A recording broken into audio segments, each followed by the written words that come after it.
नमस्कार, बहुत स्वागत है आपका। आप देख रहे हैं सबसे बड़ा अखाड़ा। मैं हूं आपके साथ शिल्पा तोमर। बंगाल के बैतूल में यूपी के सीएम योगी आदित्यनाथ की एंट्री हो ही गई। अमूमन हर चुनाव में योगी की रैली की बम्पर डिमांड रहती है और तकरीबन हर चुनाव में योगी ने पार्टी को कभी निराश भी नहीं किया। हैदराबाद में पार्टी ने 48 सीटें हासिल की तो उसमें भी योगी ने बीजेपी के भाग्य को बदलने में बड़ी भूमिका निभाई। अब बारी बंगाल की है और योगी ने जिस तरह से अपनी पहली रैली में ममता सरकार पर हमला बोला, उसे देखकर यह समझ लीजिए कि आने वाली चुनावी रैलियों में योगी किस तरह का तेवर अपनाने वाले हैं और इसका जवाब दीदी के पास क्या होगा। मालदा में जनता के सामने महाराज ने राम का नाम लेकर राष्ट्रद्रोहियों को लेकर जोरदार तंज कसा, तो उसके बाद लव जिहाद और गौ तस्करी को लेकर भी ममता सरकार पर हमला बोला। कुल मिलाकर चुनाव की तारीखें जैसे जैसे नजदीक आती जाएंगी, वैसे वैसे योगी के हमले ममता पर, तृणमूल कांग्रेस पर बढ़ते चले जाएंगे। ऐसे में अब देखना यह होगा कि दीदी के गढ़ में सीएम योगी कितना परिवर्तन ला पाते हैं। आज करेंगे इसी मुद्दे पर बड़ी बहस। ऐसे में आज योगी आदित्यनाथ के सख्त तेवर देखने के बाद बहुत सारे सवाल खड़े हो रहे हैं। मसलन बंगाल चुनाव में कितना अहम होगा ये योगी फैक्टर। जी हाँ, क्या बंगाल में बीजेपी का भाग्य बदल पाएगा? जिस तरह से भाग्य बदलने का दावा हैदराबाद नगर निगम चुनाव में योगी आदित्यनाथ की तरफ से चुनावी रैली के दौरान किया गया था और वहां पर भाग्य बदला भी काफी हद तक। 48 सीटें बीजेपी को वहां हासिल हुई थी। क्या वही कुछ अब पश्चिम बंगाल में भी दोहराने की कोशिश हो रही है? योगी के एंट्री के बाद से कितना बदलेगा अब यहाँ का बंगाल का सियासी मिजाज, ये भी अहम सवाल है। क्या आपकी बार बंगाल में होगा सत्ता परिवर्तन? इस पर तो सभी की निगाहें टिकी ही हुई है। सत्ता परिवर्तन का दावा तो हर एक दल ठोक रहा है, लेकिन कौन आखिरकार इसमें कामयाब हो पाएगा ये जनता ही तय करेगी। लव जिहाद, जय श्री राम, कितना आएगा काम? आज करेंगे इन्हीं तमाम मुद्दों पर, इन्हीं तमाम सवालों पर चर्चा। हमारे साथ एक पूरा खास पैनल इस समय जुड़ा हुआ है। पैनल का मैं तारुफ आपसे करवा देती हूँ। हमारे साथ बीजेपी नेता कमर अली जी जुड़े हुए हैं, बहुत बहुत स्वागत है सर आपका। कांग्रेस प्रवक्ता अजय उपाध्याय जी हमारे साथ मौजूद है, आपका भी बहुत स्वागत है। टीएमसी प्रवक्ता मंजीत सिंह हमारे साथ जुड़े हुए हैं, आपका भी बहुत स्वागत। सपा प्रवक्ता कपिल श्रीवास्तव हमारे साथ जुड़े हुए हैं, आपका भी बहुत स्वागत। और वरिष्ठ पत्रकार डॉक्टर सुनील कौशिक हमारे साथ स्टूडियो में मौजूद है, आपका भी बहुत बहुत स्वागत करती हूँ। चर्चा की शुरुआत कमर अली जी आप ही के साथ। बैटल ऑफ बंगाल में योगी आदित्यनाथ की एंट्री, योगी फैक्टर की एंट्री क्या रंग लाने वाली है? पहले बिहार, फिर हैदराबाद, अब पश्चिम बंगाल में योगी आदित्यनाथ से किस करिश्मे की आपको उम्मीद? देखिए शिल्पा जी, माननीय प्रधानमंत्री जी की ईमानदार छवि, भाई नरेंद्र मोदी जी की, योगी आदित्यनाथ जी की, क्योंकि आप एक योगी हैं और आप जानती हैं कि समाज सेवा से हमेशा जुड़े रहे वो, उनको प्रदेश मिला और जीरो टॉलरेंस पे वो काम कर रहे हैं। ये बहुत बड़ी बात है, ईमानदार छवि होना माननीय प्रधानमंत्री जी की, माननीय मुख्यमंत्री जी की। और जिस तरह से काम कर रहे हैं, ये पूरे देश में संदेश जाता है कि सूबे के जो मुख्यमंत्री हैं उत्तर प्रदेश के, वो किसी को माफ करने वाले मुख्यमंत्री नहीं है। और जो काबिल तारीफ काम है, जीरो टॉलरेंस पे काम हो रहा है, किसानों पे काम हो रहा है। हम जो वादा करते हैं उत्तर प्रदेश में अपने संकल्प पत्र में, उसको हम निभाते हैं। जैसे कि 1 लाख रुपए किसान भाइयों कर्जा माफ कर देना, उसके बाद नौकरी रोजगार देना, हमने हर चीज में जो है बढ़ चढ़ के हिस्सा लिया और आवाम का हमने काम किया। तो इसी का फायदा अन्य प्रदेशों में जब माननीय मुख्यमंत्री जी जाते हैं तो अन्य प्रदेशों में उसका हमें फायदा मिलता है। देखिए आजकल electronic media, print media, social media, तमाम तरह की मीडिया है, सब जग जाहिर है, सब लोग जानते हैं कि जो काम होता है आप लोग भी वही दिखाते हैं, जो काम नहीं होता नहीं दिखाते हैं। क्योंकि आप जो मीडिया होता है एक तरह से विपक्ष का काम करता है, आपको भी आप कमियां होती है उसको गिनाते भी हैं। जब तारीफ होती तो आप तारीफ भी करते हैं, तो उसका फायदा पार्टी को बराबर मिल रहा है योगी आदित्यनाथ जी से। और हमारा मकसद ये रहता है कि जो कानून व्यवस्था है बेहतर हो सके और लोग अच्छा माहौल दे सकें। आपने देखा होगा ममता जी ने जो परिवारवादी जो भ्रष्टाचार है उसके खिलाफ हम लोग हैं। आपने देखा कि एक तरफ नमाज है और एक तरफ दुर्गा पूजा है। तो हमारे कहीं यूपी में आप देख लीजिए, जहां जहां हमारी हुकूमतें हैं, सब लोग रमजान भी करते हैं, दुर्गा पूजा भी करते हैं, ईद भी मनाते हैं, होली मनाते हैं, लेकिन वहां पे वो असमर्थ हैं दोनों लोगों को सुरक्षा देने में। ये बहुत बड़ी कमी उनकी है, ममता बनर्जी की, और वो काफी विवादित मसला रहा है। आपने देखा है कि जब आप के सूबे के सीएम होते हैं तो आप सूबे के सीएम रहते हैं, ना कि कोई पार्टी वर्कर रहते हैं आप। आपका सुरक्षा देना सबका काम योगी आदित्यनाथ जी दे रहे हैं। 4 साल में आपने देखा कि हो गया यहाँ पे एक जातीय दंगा नहीं हुआ, ये बहुत बड़ी खूबी योगी आदित्यनाथ जी की है। वही वहां पे उनकी छवि को काम, मैं एक बार फिर कहूंगा, वही छवि वहां पे काम आ रही। ममता जी फेल हो चुकी हैं, उन्होंने अपने परिवार का सिर्फ फायदा पहुंचाया है, सिर्फ परिवार का फायदा पहुंचाया। जिस भारतीय जनता पार्टी का मुसलमानों को वोट बैंक डरा के लेती है वो कि भाजपा आ रही है, भाजपा आ रही है, उसी मुसलमानों की उन्होंने स्थिति क्या करी है कि वहां पे दलितों से बदतर है शिल्पा जी, जो दलित है उससे बदतर स्थिति है पश्चिम बंगाल में। तो वो मुसलमान समझ चुका है, अल्पसंख्यक समझ चुका है चलिए कि ठीक है, ममता बनर्जी मंजीत ने जी भी 10 हमारे साल साथ तक जुड़े हमारा हुए हैं, शोषण टीएमसी किया है, प्रवक्ता वो भारतीय जनता मंजीत पार्टी जी। के बीजेपी साथ का सारे कहना लोग है ममता बनर्जी ने तो सिर्फ और सिर्फ अपने परिवार की चिंता वहां पर की है, जनता की चिंता तो की ही नहीं गई। और आपको क्या लगता है योगी आदित्यनाथ की वहां की इस सियासत में, चुनावी रैलियों में प्रचार प्रसार के जरिए एंट्री के बाद वहां की जो सियासी फिजा है वो किस हद तक बदल पाएगी, कितना असर उसका हो पाएगा? देखिए, भाजपा वाले मित्र मेरे बोल रहे हैं कि ममता जी वहां पे परिवारवाद कर रही है। तो जरा मुझे एक बार भाजपा के बताया जाएगा कि भाजपा के कौन कौन से नेता परिवारवाद में नहीं लिप्त नहीं है।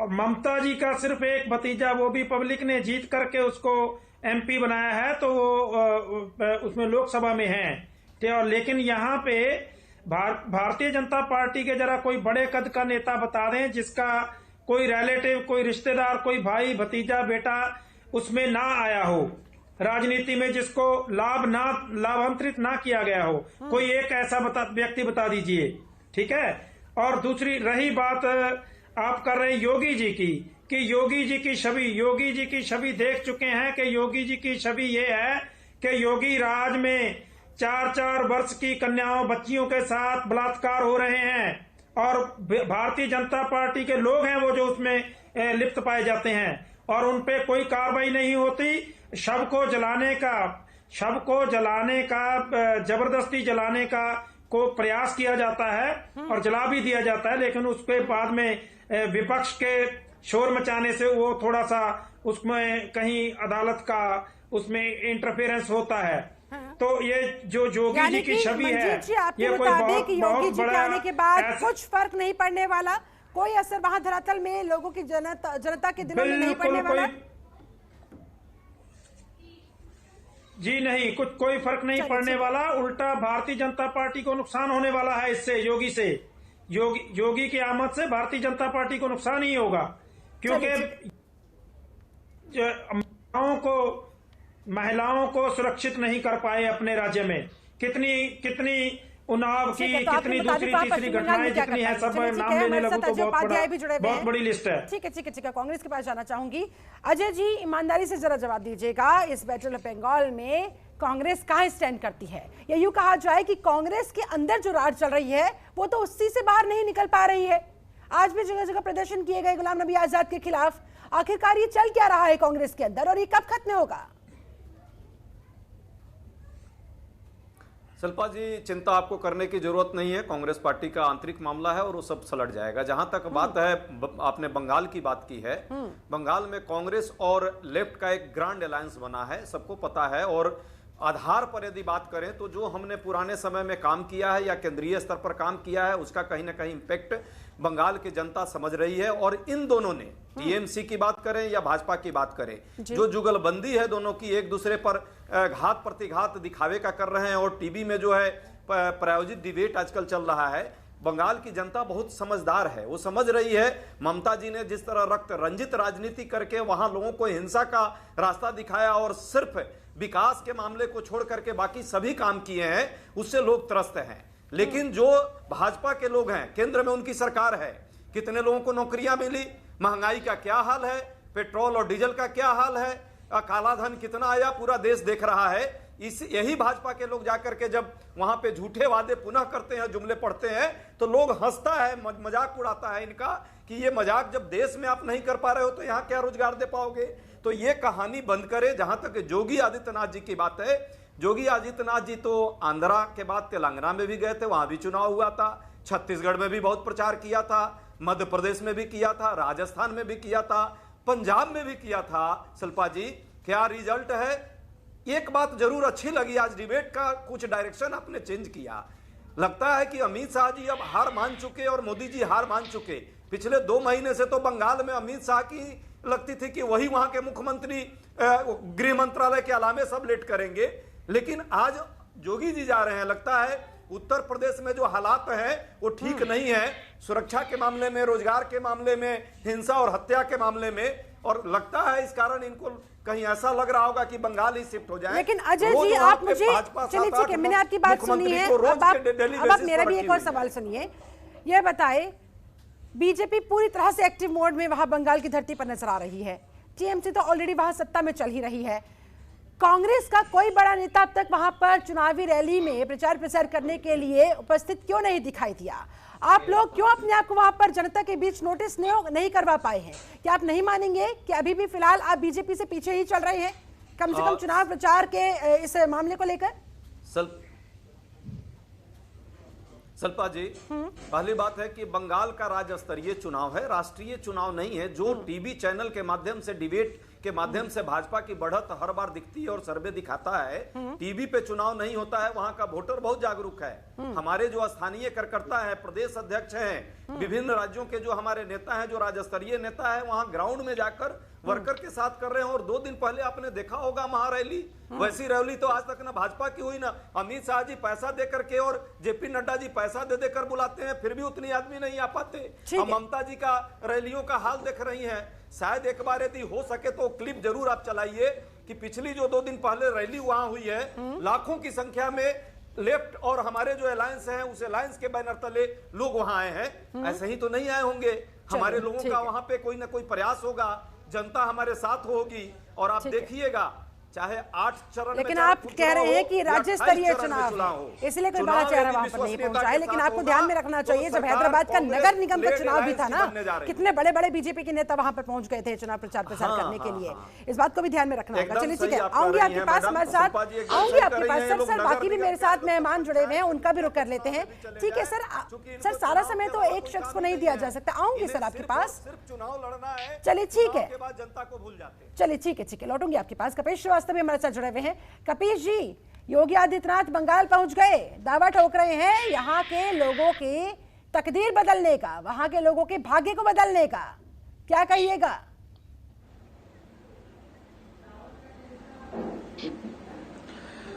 उत्तर प्रदेश की तकदीर फोड़ करके वो बंगाल की तकदीर कैसे बना सकते हैं? और दूसरी चीज मैं ये कहना चाहता हूं शिल्पा जी कि माननीय योगी आदित्यनाथ जी मुख्यमंत्री हैं, वहां मुख्यमंत्री की हैसियत से, भाजपा के एक राजनेता की हैसियत से गए हैं। उन्होंने शपथ जो है वह अजय सिंह बिष्ट के नाम पर ली है। योगी तो वो तब होते हैं जब गोरक्षनाथ मंदिर के पीठाधीश्वर के रूप में कार्य करते हैं।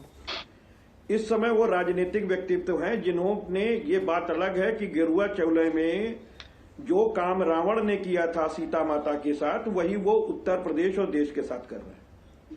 मैं तो एक बात कहना चाहता हूं, उन्होंने कहा ना कि देश क्या कहा था उन्होंने, रामद्रोही। मैं तो ये पूछना चाहता हूं कि जिन पर 302, 307 के केस हैं, वो राम भक्त हो सकते हैं क्या? नहीं हो सकते ना। आज जो मुसलसल हत्याएं हो रही हैं उत्तर प्रदेश के अंदर, शाहजहांपुर में अभी 3 लड़कियां जो हैं मिसिंग हो गई, भगवान जाने उनका क्या होगा, योगी सरकार समझे। ये कौन सी सरकार चल रही है? राम जी के राज्य की सरकार चल रही है कि रामद्रोहियों की सरकार चल रही है? जिसने चुल्लू में गंगा जल उठा करके इस बात की शपथ खाई हो कि हम राम राज्य की स्थापना करेंगे, हम 0% जो है वो टॉलरेंस की नीति रखेंगे, ठीक है, वो कुलदीप सिंह सेंगर जैसे 376 के मुलजिम की FIR नहीं दर्ज करते, वो रामद्रोही है कि नहीं है? ठीक है। मैं एक बात पूछना चाहता हूं, उस पीड़ित बिटिया के पिता की पुलिस अभिरक्षा में यानी योगी पुलिस ने हत्या कर दी, वो योगी जी की पुलिस रामद्रोही है कि नहीं है? और योगी जी ने अब तक अपने पुलिस पर क्या कार्रवाई की, ये रामद्रोही होने का बात है कि नहीं है? चलिए ठीक है सर, तो राम राज्य की तो ये बात नहीं हो सकती है। ये सारे सवालों के जवाब कमर अली जी को देने होंगे। चलिए ठीक है, हमारे साथ डॉक्टर सुनील कौशिक भी बने हुए हैं, वरिष्ठ पत्रकार जुड़े हुए हैं, लौटूंगे सर आपके पास, उन्हें भी चर्चा में शामिल कर लेते हैं। डॉक्टर सुनील कौशिक, बंगाल, मुस्लिम बाहुल्य बंगाल, वहां पर हिंदुत्व छवि वाले योगी आदित्यनाथ क्या करिश्मा करने वाले हैं? कितनी उम्मीदें बीजेपी उनसे लगाए बैठी है और वो किस हद तक जायज है? देखो शिल्पा, ये देखना होगा कि जितने भी चुनाव होते हैं और इस देश में भारतीय जनता पार्टी की जिस राज्य में सरकार है, मतलब कहने का बीजेपी के जितने भी मुख्यमंत्री हैं, मुझे लगता है कि सबसे ज्यादा अधिक मांग योगी जी की वहाँ रहती है, चाहे हम पूर्वोत्तर राज्यों बम्पर की बात डिमांड करें, रहती है, किसी की भी definitely। बात रहें। और कुछ ऐसा पॉलिटिकल चर्चाएं भी आ रही थी कहीं न कहीं कि योगी जी को पश्चिम बंगाल बड़ा देरी से भेजा जाएगा। कहीं न कहीं कुछ लोग नाखुश थे बीजेपी के, और एक व्यवस्था भी थी कि जहां कार्यक्रम उत्तर प्रदेश में BL संतोष साहब का था, वहां JP नड्डा को 2 दिन रहना पड़ा। तो कौन सी ऐसी बातें थी, मंत्रिमंडल का विस्तार अभी तक नहीं हुआ, चर्चा 2 महीने से हैं, लेकिन फिर भी कोई दिक्कत नहीं है, लेट भेजा उनको पश्चिम बंगाल में, मुझे लगता है बहुत पहले भेजना चाहिए था। और ये हमें समझना पड़ेगा कि पश्चिम बंगाल में लगभग 110 सीटें ऐसी हैं जहां मुस्लिम निर्णायक की स्थिति में होते हैं, और जहां मालदा जिले में जहां उन्होंने रैली की है वहां 12 विधानसभाएं हैं, और 12 विधानसभाओं में लगभग 50 से 55% मुस्लिम हैं। तो जहां जहां तो ऐसे में जो विपक्ष दावा कर रहा है कि कहीं ऐसा ना हो योगी जी की एंट्री के बाद उल्टा लेने के देने पड़ जाए बीजेपी के लिए, ऐसा होता हुआ कुछ दिखाई देगा? नहीं, देखो ये तो वहां के वोटरों को कितना प्रभावित कर पाते हैं आज ही की स्पीच करती है, और विपक्ष के राजनीतिक दलों के नेता किस तरीके से उनको घेरते हैं, जवाब देते हैं, वो वहां का बोर्ड निर्णायक करेंगे। लेकिन जहां तक है, मुझे जहां मुस्लिम बाहुल क्षेत्र होता है, जैसे आपकी एक रिपोर्ट में हैदराबाद की चर्चा हुई, हैदराबाद में बहुत गेन किया, उनकी रैलियां कहीं हुई और लगभग मुझे लगता है 48 सीटें वहां पाई हैं। तो कहीं पूर्वोत्तर राज्य में भी हम बात करेंगे जहां जहां मुस्लिम बाहुल क्षेत्र होता है वहां योगी को भेजा जाता है। और ये कोई दो राय नहीं है कि आज की डेट में बीजेपी में यदि फाइम ब्रांड नेता हैं हिंदुओं के, तो योगी जी के अलावा बीजेपी में आज की स्थिति में कोई दूसरा नेता नहीं है। तो ये इस बात का भी लाभ बीजेपी लेती है, किस तरीके से हम हिंदूवादी छवि को बरकरार रखें, चाहे उनके नेता कुछ भी कहते हों, लेकिन बिल्कुल हिंदूवादी नीति पे जो बीजेपी निकल के आई और चलना भी चाहती है, तो उनके पास चेहरा एक ऐसा है जहां हिंदू वोटों को प्रभावित करने का वो मायदा रखते हैं। कमर अली जी, जरा ये बताए, क्या अब वहां बंगाल का ये चुनाव आप लोगों के लिए नाक का सवाल बनता जा रहा है? ये जो बड़े बड़े दावे आप लोगों की तरफ से ठोक दिए गए हैं, ये जो मिशन 200+ की बात आप लोगों की तरफ से कही जा रही है, तमाम बड़े नेता वहां पर उतार दिए गए हैं, अब अगर जीत हासिल नहीं हुई तो बहुत किरकिरी हो जाएगी।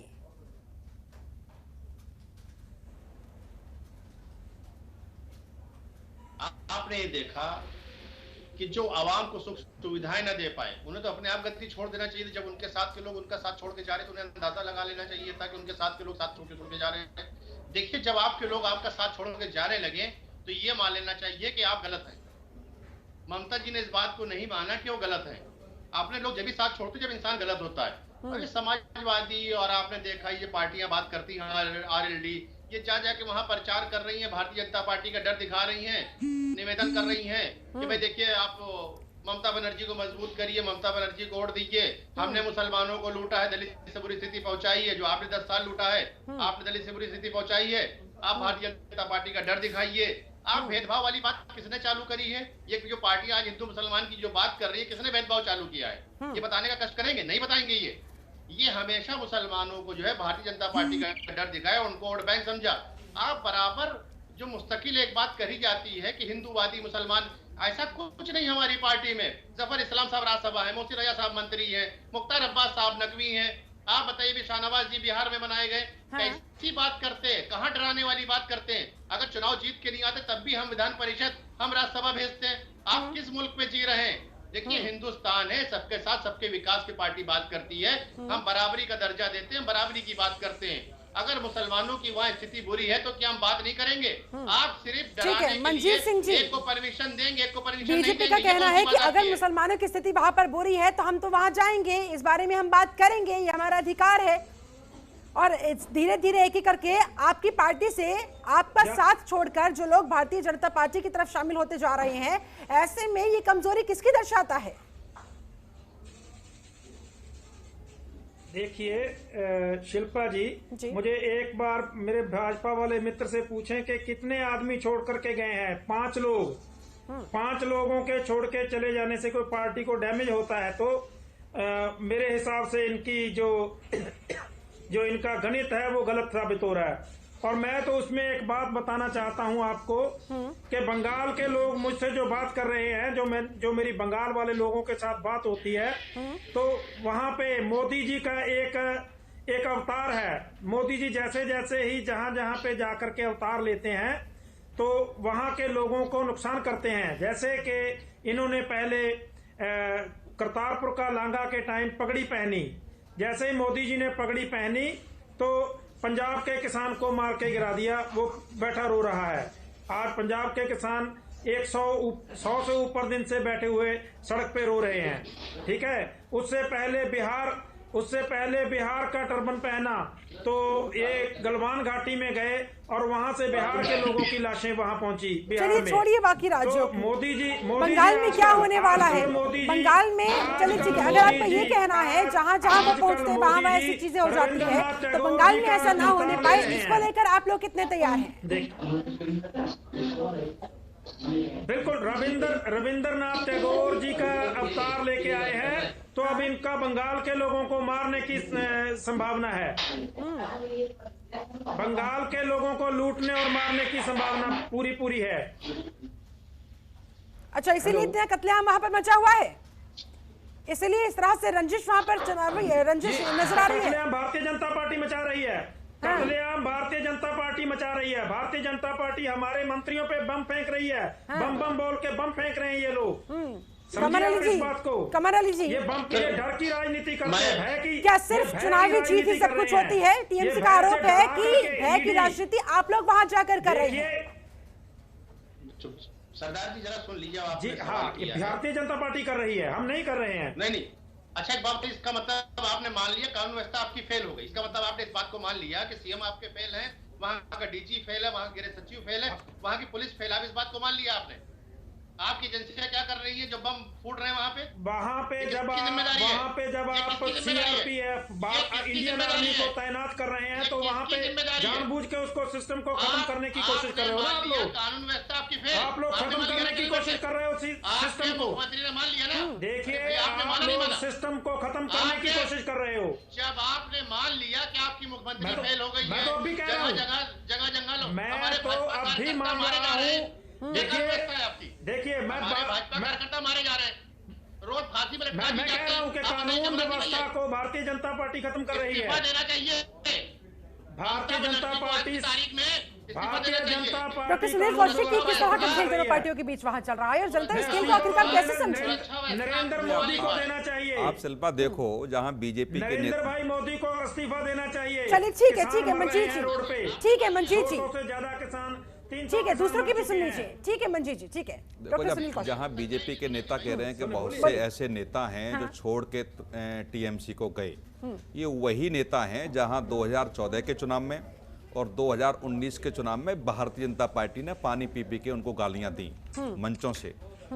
वह नेता है जिन पर भ्रष्टाचार के बड़े आरोप लगे, जिनमें तमाम जांच एजेंसियों से उन्होंने पूछताछ की। आज वो बीजेपी की गोद में जाकर के बैठ गए हैं, तो मुझे लगता है कि बिल्कुल बड़ा साफ सुथरे हो गए हैं। दूसरी बात, कांग्रेस के नेता जो अजय उपाध्याय जी कह रहे थे कि ये प्रायोजित डिबेट हो रही हैं, प्रायोजित टीवी चैनलों पर चल रहा है, ये मुझे लगता है कि दूसरी बार आज ही की डेट में दूसरे चैनल पे हम लोग बैठे हुए हैं, पिछले चैनल पर भी इन्होंने यही कहा था। तो क्या ऐसा लगता है, क्या कांग्रेस ये मानती है कि सारा कुछ प्रायोजित होता है? क्या मीडिया भी प्रायोजित में संलिप्त हो गई है? क्या ये सारे चीजें आरोप, यदि आप जाके मेहनत करेंगे नहीं, आपके बड़े नेता वहां रैलियां करेंगे नहीं, आपके बड़े नेता आपस में भिड़ेंगे। आनंद शर्मा कह रहे हैं कि पश्चिम बंगाल में जो गठबंधन हुआ वो पार्टी को विश्वास में नहीं लिया गया, हम लोगों को विश्वास में नहीं लिया गया। अधीर रंजन चौधरी कह रहे हैं कि सारा निर्णय पार्टी का है, तो आपके नेता वहां लड़ रहे हैं। दूसरी आप देखेंगे कि इंदिरा गांधी जी ने कभी अटल बिहारी वाजपेयी की भी तारीफ की, अटल बिहारी वाजपेयी ने कभी इंदिरा गांधी जी की तारीफ की। क्या गुलाम नबी आजाद जी ने या प्रधानमंत्री की तारीफ कर दी तो वहां पुतले जलेंगे क्या? तो ये सारी राजनीति कांग्रेस के नेताओं को समझनी पड़ेगी कि केवल अब आप मेहनत करेंगे नहीं। कौन सा अभी प्रियंका गांधी गई, कौन से चैनल पर नहीं दिखाया गया? क्या राहुल गांधी हाथरस आए, किस चैनल पर नहीं आए? प्रियंका गांधी सोनभद्र गई, किस चैनल पर लाइव नहीं रहा उनका 1-1 घंटे का? क्या राहुल गांधी जब राष्ट्रीय अध्यक्ष बने, मुझे लगता है 2-2.5 घंटे लाइव चैनलों पर चला? तो क्या ये प्रायोजित हो सकता है? क्या आपको मेहनत करनी पड़ेगी, मीडिया को स्पेस देना पड़ेगा, ये मीडिया की मजबूरी है। लेकिन आप मेहनत ही नहीं करेंगे तो मीडिया कहां से आपको स्पेस देगी? दूसरी बात, भारतीय जनता पार्टी को देखेंगे आप, हमेशा चुनावी मूड में रहती है। आज इस राज्य में, कल उस राज्य में, तो ये सारे राजनीतिक दलों को सोचना पड़ेगा कि केवल मीडिया पे आरोप लगाएंगे बिना गड्ढे खोदने का काम क्यों कर रहे हैं आपस में? अगर अधीर रंजन चौधरी कुछ और कह रहे हैं, आनंद शर्मा कुछ और कह रहे हैं, तो फिर कैसे आप लोग फिर जस्टिफाई कीजिएगा? और कैसे भैया हमारा आंतरिक मामला है ऐसे कह के कैसे आप पल्ला झाड़ सकते हैं? सल्पा जी, कभी डॉक्टर साहब से भी पूछना चाहूंगा, और आज पूरी डिबेट पूरी मीडिया में, हम तो यहाँ बैठे हैं, बाकी चैनल का जरा डिबेट लेकर देख लेंगे, जिस मुद्दे पर आज डिबेट चल रहा है, कभी क्या इनके जो नेता हैं, जो सुब्रमण्यम स्वामी जी, जो बार बार जब आरोप लगाते हैं, और आरोप नहीं सच्चाई भी पेट्रोल डीजल को लेकर होती है, चलिए वो कांग्रेस पर भी बहुत आरोप लगाते हैं, लेकिन वो सांसद है भाजपा के, जब प्रधानमंत्री जी के फेल्यूर पर आरोप लगाते हैं, पेट्रोल डीजल को लेकर, काले धन को लेकर, देश में बढ़ती हुई महंगाई को लेकर के, बेरोजगारी को लेकर, तो कभी ऐसा सुब्रमण्यम स्वामी के मुद्दे पर कभी कोई डिबेट आज तक हुआ है या कोई प्रश्न किया है? नहीं करता है। उपाध्याय जी, इसी हफ्ते हमने महंगाई पे कम से कम 10 डिबेट की होंगी, जैसे लोग करते भी, आप भी उस महंगाई की डिबेट में बैठे होंगे। मैंने भी डिबेट की थी महंगाई के मुद्दे पर, सुब्रमण्यम स्वामी के बयान को भी हमने लिया था, और उसी बयान पर हमने बीजेपी प्रवक्ता को घेरा भी था, उनसे सवाल जवाब भी किए थे। और आज आप बैठे हैं तो आनंद शर्मा ने जो कहा उसको लेकर भी आपसे सवाल पूछ रहे हैं। नहीं, आप 10 मिनट आप जरा मुझसे भी आंसर, आपको साधुवाद देता हूं कि आपने किया। आज से पहले भी बंगाल में बहुत सारे स्टार प्रचारक गए होंगे शिल्पा जी, और उस पर कभी डिबेट कितना हुआ होगा आई डोंट नो, मुझे नहीं पता, मैंने नहीं कभी देखा है। कांग्रेस की अभी प्रियंका जी भी हैं असम में, शायद वो डिबेट आज हो जाता तो लगता कि चलो एक वरिष्ठ नेता हमारी उत्तर प्रदेश की ही गई है, मुझे लगता है जरूर कल आप उस पर डिबेट कराएंगी कि प्रियंका गांधी पर भी कोई डिबेट होगा कल, कि वहां जाकर के प्रचार कर रही हैं। ये आपकी अपनी परिस्थितियां हैं। जहां तक बंगाल की बात है, डिबेट अपनी जगह पे है, बंगाल की जनता क्या चाहती है? क्या ये दोनों जो चोर चोर मौसेरे भाई वाला जो कहावत है, एक दूसरे पर सिर्फ आरोप प्रत्यारोप लगा देंगे तो बंगाल की जनता इतनी नासमझ है कि समझेगी नहीं, बहुत समझदार है, उसे पता है कि उसको क्या मिला है।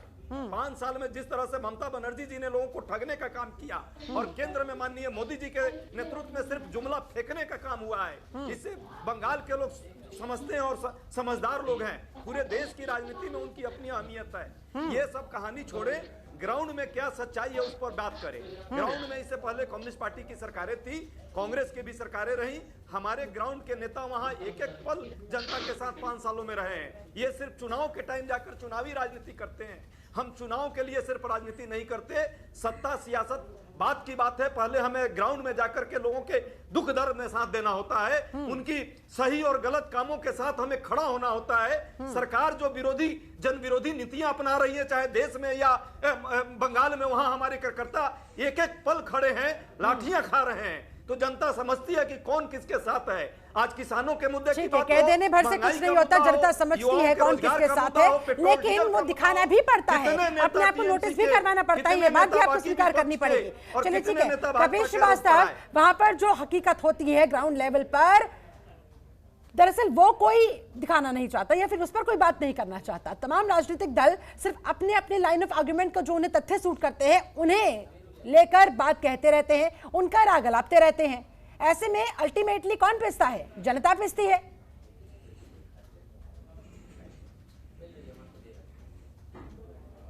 नहीं, इसमें कोई दो राय नहीं है कि जनता पिसती है, और जो सरकार जहां पर है वो जनता के लिए जवाबदेह है, पहली जवाबदेही उसी सरकार की होती है।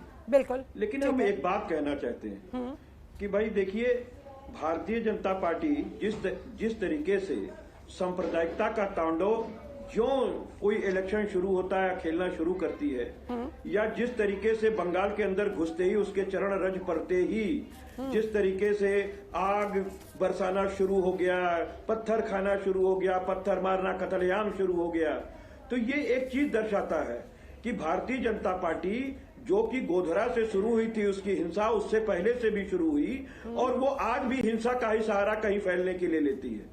मैं एक बात कहना चाहता हूं, आप नोट कर लें कपिल श्रीवास्तव की बात, और आप इलेक्शन के बाद देख लीजिएगा, मीडिया या मैनेजमेंट जो भी इनका हो, पैसे की कमी तो इनके पास है नहीं। 4200 करोड़ रुपए का इनका जो है वो 7 सितारा बन करके दिल्ली के अंदर 20 एकड़ में खड़ा है कार्यालय, जो कि 800 करोड़ रुपए ये तो अपने आईटी सेल पे फेक न्यूज के लिए खर्चा करते हैं। मैं अन्य चैनलों की बात छोड़ दीजिए, मैं सोशल मीडिया की बात बता रहा हूँ। और जिस तरीके से ये मीडिया मैनेज करते हैं, इन्हीं के पास पैसा है, क्योंकि सारे उद्योगपति, अगर आप लोगों के पास इतना पैसा है तो फिर जनता महंगाई से त्राहिमाम क्यों कर रही है? जवाब दे दीजिए जरा।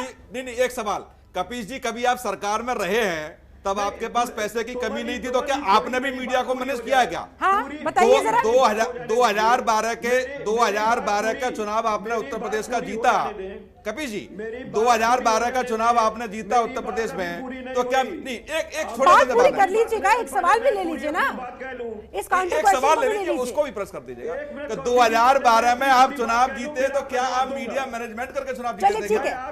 ठीक है, आप बात पूरी कीजिए। ठीक है कीजिए जल्दी से, मेरे पास बाकी भी खास मेहमान जुड़े हुए। कौशिक जी, आपका प्रश्न नाजायज है। आप एक जायज व्यक्ति होते हुए कैसे नाजायज प्रश्न कर लिए? 800 करोड़ रुपए क्या हमारे पास है क्या? नहीं, मैंने नाराज नहीं कहा, मैंने ये कहा कि 2012 के बाद सत्ता आपके पास रही। बनारस के अंदर 5 सितारा होटल के समान कोई समाजवादी पार्टी के बाद नोटबंदी के समय में पूरे इंडिया के अंदर 300 क्षेत्रीय और जिला कार्यालय खरीदे गए। ये पैसे कहाँ से आए? ये लोग बताने का काम कीजिए। कौशिक जी, जनता ने जो चंदा दिया है भारतीय जनता पार्टी को दिया है। मैं वही कह रहा हूँ। और मैं दूसरी चीज पूछना चाहता हूँ, अब ये देखिए हल्ला करना शुरू कर दिए। अब ये रामद्रोही लोग हल्ला करना शुरू कर दिए। कपिल जी, आपकी बात पूरी हो जाए तो मेरे सवाल सुन लीजिएगा, दरख्वास्त है आपकी, क्योंकि फिर आप कह देंगे कि मुझे बीच में इंटरप्ट कर दिया गया है। शिल्पा जी, मैं एक बात का जवाब इनसे पूछना चाहता हूँ। हाँ जी। हमारे पास भारतीय जनता पार्टी के जो सक्रिय कार्यकर्ता है 18 करोड़ है, बात सुनिए, 18 करोड़ कार्यकर्ता हमारे पास है हिंदुस्तान में, और उन लोगों ने जो चंदा दिया उसी चंदे से बना है। पूछिए इनके पास 18 करोड़ भारतीय जनता पार्टी के कार्यकर्ता है। अच्छा, फिर ये बता दीजिए ना कमर जी, फिर ये बता दीजिए, अगर आपके पास इतने करोड़ कार्यकर्ता है, इतना आप लोगों के पास चंदा है, इतना आप लोगों के पास पैसा है, तो फिर जनता के लिए पेट्रोल डीजल के दामों में कटौती क्यों नहीं करते हैं? देखिए, क्यों आखिरकार जनता को इस तरह से मरने के लिए, पिसने के लिए छोड़ दिया है? भारतीय जनता पार्टी ने 2013 में यही सिलेंडर रखा था, बैलगाड़ी चल के कहा था कि मार्केट के हवाले मत करो डीजल पेट्रोल गैस, कहा था। इन्होंने बात को नहीं माना, मार्केट के हवाले किया, कानून बना के गए हैं। अब आप ये बताइए उस कानून को क्या बदलेंगे हमारे साथ आके? इन्होंने मार्केट के हवाले करके गए, कानून बना के गए, इनको क्या करना चाहिए था? ठीक है, जनता के साथ चलिए, ठीक है, जाना चाहिए। ठीक है, चलिए, ठीक है, ये तो जनता खुद ही तय कर लेगी। बीजेपी अपने तथ्य रखेगी, विपक्ष अपने तथ्य रखेगा। चलिए ठीक है, इस ब्लेम गेम पे नहीं जाते हैं, ब्लेम गेम पर नहीं जाते हैं। चलिए ठीक है, मेरे पास समय की कमी है, आप सभी मेहमानों से एक एक करके मैं फाइनल कमेंट लेना चाहूंगी। फिलहाल हम बंगाल की डिबेट कर रहे हैं। बंगाल की धरती पर जिस तरह से योगी आदित्यनाथ ने एंट्री की है, किस हद तक वहां पर फिजा में परिवर्तन आएगा, लोगों के दिलों में परिवर्तन आएगा, ये मेरा सवाल है आज की डिबेट का। इस पर मैं आपका आखिरी कमेंट चाहूंगी। सबसे पहले मंजीत जी, आपके पास आते हुए, आपने हालांकि कह दिया है कि कोई फर्क नहीं पड़ने वाला है, लेकिन अब फिलहाल बंगाल के अंदर सत्ता परिवर्तन का दावा हर कोई कर रहा है, कौन कामयाब होगा? देखिए, भारतीय जनता पार्टी के प्रधानमंत्री जी ने LIC, airport, railway station, Lal Qila और पता नहीं क्या क्या बेच डाला है। अब मैं एक भारतीय जनता पार्टी से एक सवाल पूछना चाहता हूं कि बंगाल के जो पोर्ट हैं, जो समुद्री पोर्ट हैं, वो किसको बेचे हैं, ये जनता को जरा बता दें, और किसको बेचने की तैयारी में है ये बता दें। कमर अली जी, जल्दी से सर, मेरे पास समय की कमी है, जल्दी से। चाहता हूं कि प्रधानमंत्री केयर फंड जब ऑलरेडी था। अच्छा ठीक है, मंजीत जी सुन लीजिए जल्दी से और वो सर, मेरे पास ज्यादा समय नहीं है, जल्दी से संक्षिप्त शब्दों में कमर अली जी जवाब दीजिएगा। ठीक है, सुन लीजिए जल्दी से, जवाब देंगे। बोलिए, सुनते नहीं है, बोलिए, बहुत बड़ी है। बोलिए सर। देखिए, इन्हें जो था कि एयर इंडिया किस घाटे पे पहुंचा के गए थे, क्या ये बेच के नहीं गए थे? आप मुझे ये खाली बता दिए, कौन सा ऐसा विभाग जिसको ये बेच के नहीं गए? आज ये बड़ी बड़ी बातें करते, क्या BSNL बेच के नहीं गए? ये बहुत सी चीजें बेच के गए, ये 2013 में बेच के गए। आप कैसी बात नहीं है, ये उनको समझाएं, तो मालूम नहीं है। बंगाल के पोर्ट बेचने का सवाल मंजीत जी ने किया था, ये सवाल कांग्रेस की तरफ से नहीं आया, TMC की तरफ से आया था। चलिए ठीक है, जो संविधान है उसके बारे में इनको जानकारी नहीं, ये क्या क्या बना के गए हैं, ये इन्हें बेच के गए, ये खुद बेच के गए हैं। ये डॉक्टर सुनील कौशिक, आपका फाइनल कमेंट। ये सुनना नहीं चाहते कि जानबूझकर इस तरह से चीजों को तोड़ मरोड़ कर पेश कर देते हैं कि जनता इस कदर उलझ जाए कि वो समझ ही ना पाए कौन क्या कह रहा है, किसका दावा सही है, किसका गलत है। देखो शिल्पा, मैंने शुरू में कहा कि लगभग 294 सीटों में से 110 सीटें ऐसी हैं जहां मुस्लिमों का प्रतिभाग इस तरीके से रहता है कि जहां वो चाहते हैं वो जीतते हैं। मतलब 50% से ज्यादा वहां। लेकिन क्या जनता अब इस चीज से ऊपर बढ़ेगी? हिंदू मुस्लिम से ऊपर बढ़ते हुए विकास के मुद्दे पर वोट करने के लिए निकलेगी घरों से? मुझे नहीं लगता कि इस देश में कभी विकास के मुद्दे पर चुनाव हुआ होगा। यदि विकास के मुद्दे पर चुनाव हुए होते तो सरकार दोबारा लौटती। आप उत्तर प्रदेश का भी आप देख लो, 2007, 2012 और 2017 क्या समाजवादी पार्टी की सरकार रहते हुए इस प्रदेश में विकास नहीं हुआ? लेकिन किस तरीके से भावनाओं से खिलवाड़ करके, किस तरीके से जनता को मोटिवेट करके चुनाव जीता गया। तो ये सब जानते हैं कि अंतिम दौर में जब चुनाव होता है, लास्ट के 2 या 3 चक्र बचते हैं, तब माहौल इतना गर्माहट होता है कि 2019 के चुनाव को भी देख लो, कितने अपशब्द आपस वरिष्ठ नेताओं पर लगाए गए। दुर्योधन, रावण, पता जाने क्या क्या बातें कही गई थी, ये देखना पड़ेगा। दूसरा, 2014 से और 2019 की हम तुलना करें कि 2014 में जब पश्चिम बंगाल में बीजेपी को 17% वोट मिला, वहीं 2019 में उनका करीब 40% के आसपास हो गया, 23% की बढ़ोतरी हुई और टीएमसी को 43% के आसपास वोट मिला। तो 3% का जो लेखा जो है अंतर है, वो लगता है कि कहीं 110 सीटों पे योगी जैसे चेहरे को वहां रैलियां करा करके या 3 या 4% वोट भी इधर से उधर कर दिया जाता है। तो मुझे लगता है कि बीजेपी कहीं ना कहीं 1 नंबर की पार्टी के रूप में उभर के आए। ये थोड़ा सा बीजेपी की अंदर से जो मंथन हो सकता है, अंदर से रणनीति हो सकती है। लेकिन मेरा मानना यह है कि वहां बिल्कुल टीएमसी और कांग्रेस बीजेपी के बीच कांटे की टक्कर है और कांग्रेस और लेफ्ट का जो गठजोड़ बन के आया है और जो एआईएम वहां पे उतरा है, एक इनका मुस्लिम जो नेता थे उन्होंने भी एक नई पार्टी बनाई है, वो कितना प्रतिशत वोट काट छांट में रहते हैं। अजय जी, आपके पास आते हुए जल्दी से आपका फाइनल कमेंट्स और साथ ही ये भी जवाब दीजिएगा कि ये जो आप गठबंधन के साथ आ रहे हैं बंगाल की धरती पर, इस गठबंधन को कितनी मजबूती आप प्रदान करेंगे? कांग्रेस के अंदरूनी स्तर पर जो कुछ चल रहा है उसे दरकिनार करते हुए जनता के बीच कैसे मैसेज पहुंचाएंगे? देखिए, जनता के बीच ऑलरेडी वहां पे हमारे कार्यकर्ता लेफ्ट के भी, कांग्रेस के भी वहां अपने एजेंडा के साथ और सकारात्मक एजेंडा के साथ हम जा रहे हैं। जो आगे हमारी क्या परिकल्पना पश्चिम बंगाल को खूबसूरत बंगाल बनाने की है, हम उस तरह से हिंसा की राजनीति जो दोनों पार्टियां कर रही है और एक दूसरे पर आरोप प्रत्यारोप करके सत्ता की लिप्सा इतनी ज्यादा है कि लोगों की जान की भी परवाह इन लोगों को नहीं है।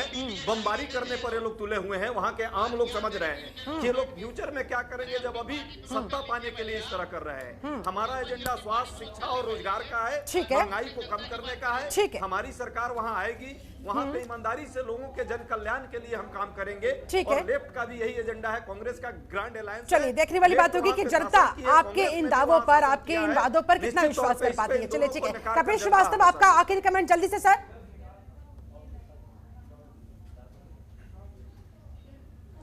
मैं सीधी बात आपको कह रहा हूं, उसको आप नोट कर लीजिए। भारतीय जनता पार्टी पश्चिम बंगाल के अंदर तीसरे नंबर की पार्टी आएगी और पहले नंबर पे तृणमूल कांग्रेस थी। कोई सत्ता का परिवर्तन नहीं होने जा रहा है और कांग्रेस और वाम दल सेकंड नंबर पे आएंगे, ये आप नोट कर लीजिए। चलिए, ठीक है। हाँ, कमर जी, अंतिम कमेंट आप ही का, जल्दी से जवाब दीजिए। हमारी सरकार आ रही है, वहाँ पे पश्चिम बंगाल के अवाम की सरकार आ रही है और यकीन मानिए हमारी सरकार जैसी आएगी, जैसे हमने यहाँ रोजगार दिया है, किसान भाइयों कर्जा माफ किया है, वहाँ भी रोजगार, नौकरी और किसान भाइयों के हित के लिए हम काम करेंगे। इनको जाति धर्म की बात। मंजीत जी आप तैयार हैं? मंजीत जी आप तैयार हैं? मंजीत जी टीएमसी तैयार है? ठीक है मंजीत जी, आपका आखिरी कमेंट जल्दी से सर। तीसरी बार हैट्रिक मारने जा रही है। दीदी काम के आधार पे वोट मांग रही है और काम के आधार पे बंगाल की पुत्री होने के नाते ये टीएमसी की सरकार बनने जा रही है। चलिए, ठीक है। देखने वाली बात होगी कि बंगाल की पुत्री के पास जनता का दिल मौजूद रहता है या फिर बीजेपी के दावों के साथ जनता आगे बढ़ना चाहती है। आप सभी मेहमानों का बहुत बहुत शुक्रिया मेरे साथ इस खास चर्चा में जुड़ने के लिए। तो कुल मिलाकर जहां बीजेपी 200+ सीटों का दम भर रही है, तो वहीं ममता भी इतनी आसानी से अपने किले को ढहने नहीं देंगी और वहां योगी फैक्टर किस हद तक बीजेपी का भाग्य बदल पाएगा, जनता का डंका क्या पड़ेगा, सब पर भारी, देखने वाली बात होगी। चलिए, इसी के साथ मेरे साथ इस खास चर्चा में जुड़ने के लिए आप सभी का बहुत बहुत शुक्रिया। आप बने रहे जनतंत्र टीवी के साथ। नमस्कार। खबरों के निष्पक्ष विश्लेषण के लिए सब्सक्राइब करें Jantantra TV and press the bell icon. Never miss any update.